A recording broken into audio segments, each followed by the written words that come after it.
We're joined now by Maryland head coach Brenda Frese and players Sarah Tabiasu and Cheyenne Sellers. We will begin with a brief statement from Coach Frese on the game. Yeah. Oh, wow.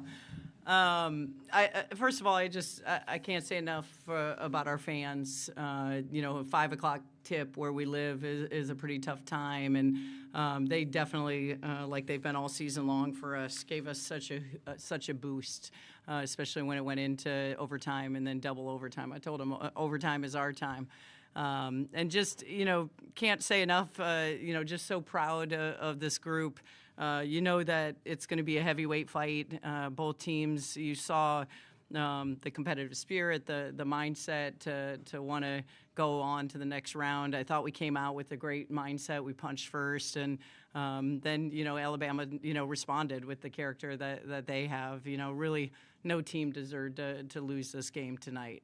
Both teams were so good. But, I thought, you saw what our seniors did, Shy and Sarah and KK and Allie, and you could go through the list. I thought every player had an impactful moment for us, whether it was on the offensive and defensive end. And now we're excited to be representing both, now us and men's basketball going to the Sweet 16. At this time, for Sarah and Cheyenne.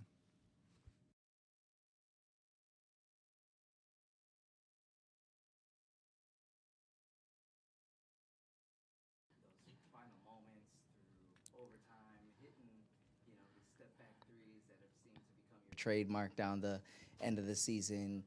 What were you thinking? What were you guys discussing amongst yourselves? And just what does it mean to kind of come out of this deficit to win in double overtime? It feels good.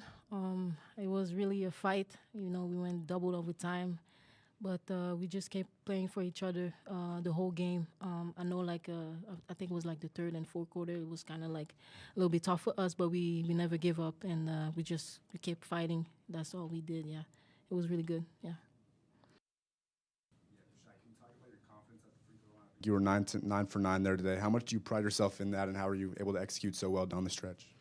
Yeah, I mean, they're easy money shots. You got to be able to step up and hit them. We practice free throws all the time, so I knew I could step up with confidence and knock them down. So, yeah.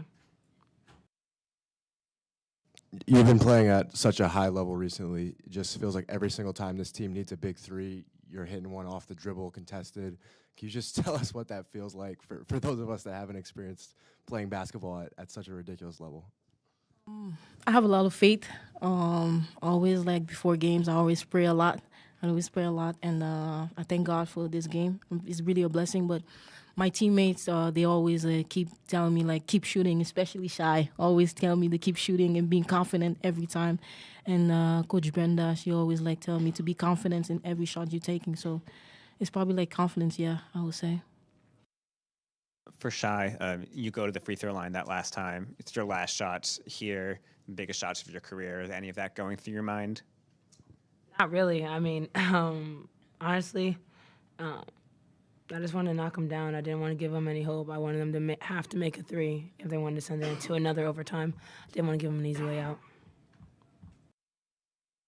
We played at such a long stretch with 4 fouls. So how much did that weigh on your mind when you were defending and having to be aggressive at times? Yeah, I was trying to be disciplined. I knew my team needed me to stay in the game. And honestly, it just comes back to all of them having my back. I mean, there was definitely times where I was scrambling and out of rotations, and they all had my back. And I think that just speaks volume about this team of that's just who we are. Hey, Cheyenne, Rob Knox here from the Next. I have 2 questions. One, can you just describe the impact? Obviously, Coach said everybody made an impact, which was true, but Mir really performed on well, double-digit rebounds for her. That's the first question. And the second question is, at what moment when y'all were down 17, was there a play, a defensive strategy, or anything that adjusted? Because y'all went from 17 down to 9 going into the fourth quarter. First off, with Mir, that's just who Mir is. She's going to do the little things. She's going to go in and get a rebound if we haven't gotten one. She's going to crash the offensive rebound. She's going to try to guard the best best offensive player. That's just who Mir is, and she's a team player, and I love her every second of it because she makes us better, and it's huge for us. And then I forgot. 17, got it. It wasn't really specific play. It was specific timeout. I remember we were just talking about score, stop, score, score, stop, score, get a stop, get it within 10 going to the fourth, and we're right there. And that's exactly what we did, and we executed.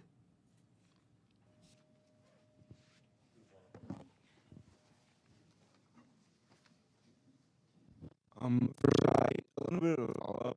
Obviously, down 17, you were on the bench with 4 fouls. Like, how do you keep yourself up knowing that this could be the end of your career if you guys don't come back and you're down by so much and you can't really help because you're on the bench? Like, how do you keep yourself motivated to keep going and keep faith, basically? You pour into other people. You pour into your teammates. I know I was frustrated when I got my 4th foul. Pouring it into them really helped me get out of it. And, and I mean, you just hope that your team can make a run, and that's exactly what they did, but honestly, I kind of knew they would, so. Jonah Schaefer, Baltimore Banner. I think you played pretty close to every minute in that game. How did you what did you draw from to keep going, and what was it like then to be carried off the floor by your teammates? I think I really wanted to win, so I was like just trying to play the best that I can every possession in defense, all that. Just try to play hard and just work hard. I just wanted to win. That's our mentality. Everybody on the team, we wanted to win, and we just never give up. Yeah. What'd you say? Thoughts on being carried off the field, off the floor by your teammates? Being carried off the court. What does that mean? Were you carried off? Oh, sorry. Yeah. No, they just did it. I don't know why they do that, but I don't know. But yeah, it felt good. It was helpful. Yes, I was a little bit tired, but it was good. Yeah. Anything else for Sarah and Shane? Rob again from the next. For either one of you, obviously as competitors, when you play against another team competing at a high level, you have somebody like Sarah finished with 45 points. In that moment, what was the strategy there against her, or you just said at one point we just going to let her score and then we just kind of focus on everybody else? But I mean, obviously, as a competitor, how special was her performance? So just having to defend and see that the entire game. I mean, I told her after the game I thought she was phenomenal. I didn't think she needed to shed a single tear. She was excellent, and I think she put everyone on notice of exactly who she is. And obviously, we probably should have done a little bit better, but we contained everybody else, so that was huge. But, I mean, she has no reason to hang her head. She's a phenomenal player and a great person, too.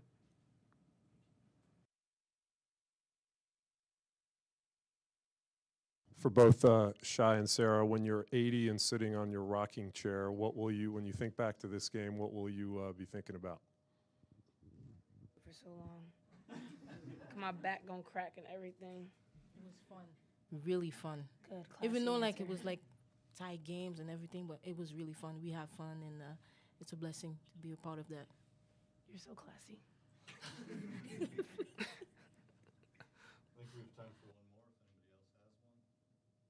If not, we'll let Sarah and Cheyenne get going. And a reminder that 30-minute window in the locker room is open. We have a question for Coach Frese up here.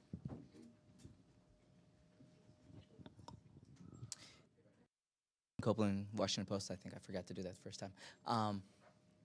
Just as you guys are going through those overtimes, what is the kind of message that you're kind of preaching to them? I saw you, you're waving to the crowd, and during each timeout, you're kind of giving a message. Was there a theme of what you were saying as you kind of kept going?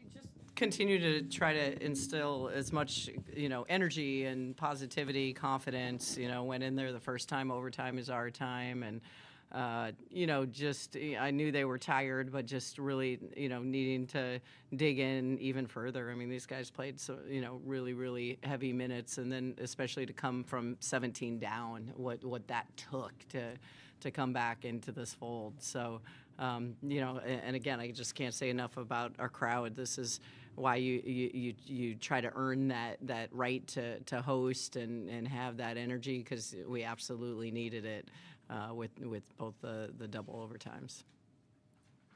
Coach Christian Jackson, Black Explosion here. What was your sentiments of the team going into the fourth? You guys had closed the gap a little bit.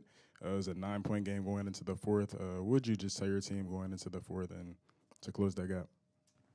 You know, a couple things. I'll say, you know, when Shai went out, I thought, you know, even when we went big and we brought Amari in, I thought she did some great things. I got to make sure I mention that. I thought she was really ready and impacted us in a great way. But that fourth quarter, just, you know, again, like just, you know, cutting down those possessions where we needed stops to scores and, you know, just doing it one possession at a time and doing it together. Nobody had to do it on their own. And when you look at the box and you look how it was spread, you know, they really kind of trusted each other on the offensive end as well as on the defensive end.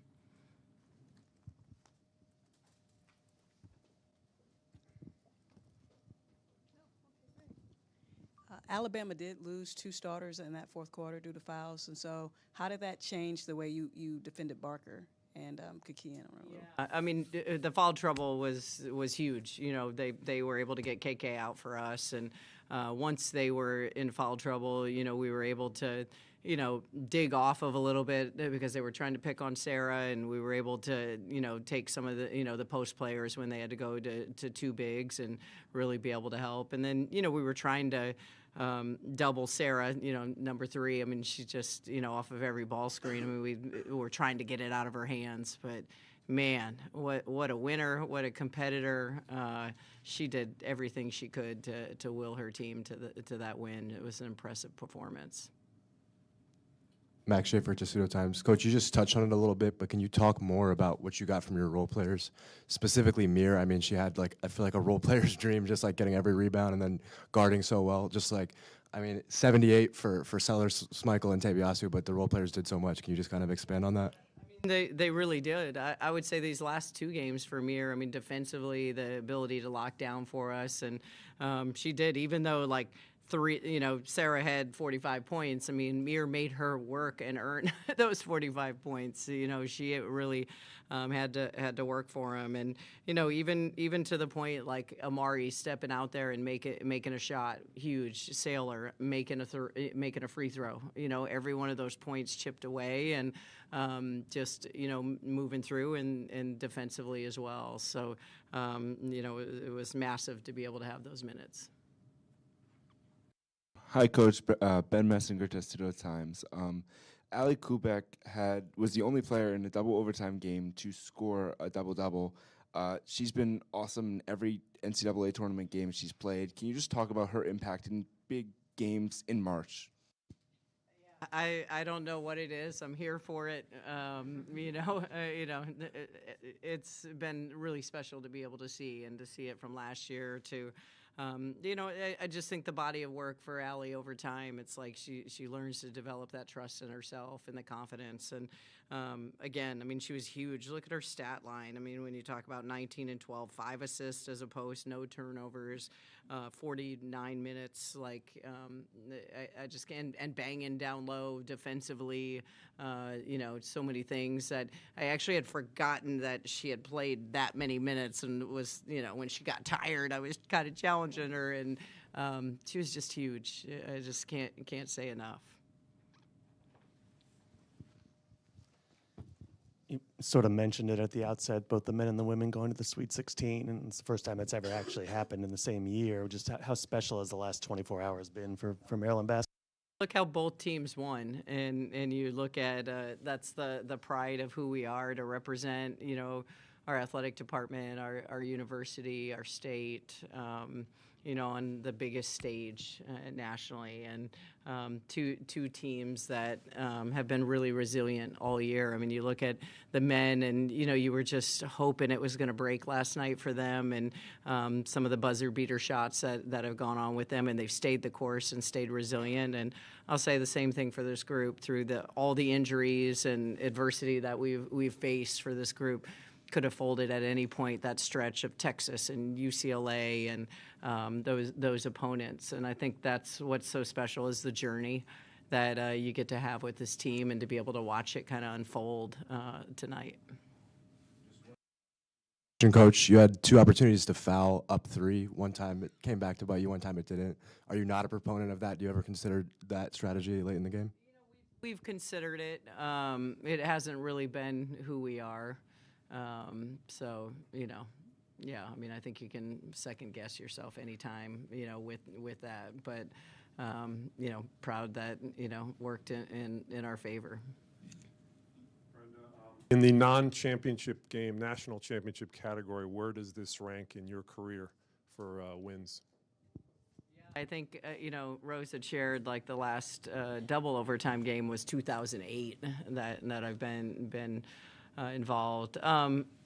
Right up there, I guess when you've been in it as long as I have, but this one, absolutely. I'm going to remember for a really long time with this group and just everything that they've had to be through this season. We have more for Coach. Coach, get going. Thanks for joining us, and good luck in the next round.